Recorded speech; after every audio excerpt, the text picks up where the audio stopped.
नमस्कार लाडक्या बहिणींनो, मी गिरीश भोसले. लाडक्या बहिणींसाठी अतिशय आनंदाची बातमी आहे. आज अखेर लाडक्या बहिणींची प्रतीक्षा संपली. लाडकी बहीण योजनेचा मार्च महिन्याचा 21वा हप्ता हा लाडक्या बहिणींच्या आधार लिंक बँक खात्यामध्ये जमा होण्यास सुरुवात झालेली आहे. तुमचाही 21वा हप्ता जमा झाला का नाही हे लगेच चेक करून पहा. आणि ज्या महिलांचा 21वा हप्ता अद्यापही जमा झालेला नाही त्यांनी घाबरून जाऊ नये.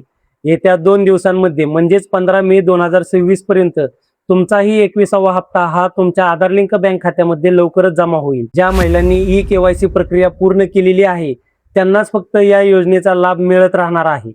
आणि ज्या महिलांनी अद्यापही ई-केवायसी प्रक्रिया पूर्ण केलेली नाही त्या महिलांना या योजनेचा लाभ इथून पुढे मिळणार नाही. या योजनेमध्ये फक्त 1,77,00,000 महिलाच फक्त पात्र ठरलेले आहेत. आणि आता फक्त मार्च महिन्याचाच हप्ता जमा झालेला आहे. अजून एप्रिल महिन्याचा हप्ता जमा होणे बाकी आहे. एप्रिल महिन्याचा हप्ता केव्हा जमा होईल याबाबत मी पुढील व्हिडिओमध्ये लवकरच माहिती देईन. चॅनलवरती पहिल्यांदाच आला असाल तर चॅनलला सबस्क्राईब करून नक्की ठेवा, जेणेकरून असेच महत्त्वपूर्ण व्हिडिओ मी सर्वात आधी तुमच्यापर्यंत पोहोचवू शकतो.